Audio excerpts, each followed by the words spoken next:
Let's learn together how to save or export a whiteboard as a PDF. Hey everybody, a question that we had yesterday during our professional learning was how do we save from Whiteboard to PDF so we can upload it to Canvas for our students' needs. A couple things to remember.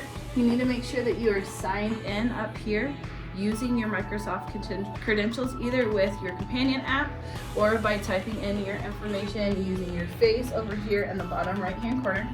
Once you have the work that's built in here to your whiteboard, I want us to go to the folder that's down here. And then you'll notice that there is a blue icon with an arrow going to the right. We're going to go ahead and tap that. Then you're going to notice we have a couple different options of where to save. The first icon is our drive that's attached to our board, or we can save it to our Google Drive. When you click your Google Drive,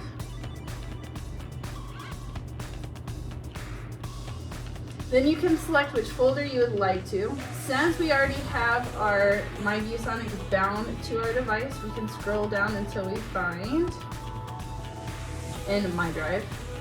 Go into our myViewBoard. And then we can make sure that we have a file name. I'm just going to call this one File. I'm going to press that Enter button. Then I can check here with all the different kinds of files that I'd like to save it as. We're going to go ahead and select PDF. Then verifying that I have it in my Google Drive inside of my myViewBoard folder, I'm going to click that green check. And then you'll notice that you're going to get Save in File.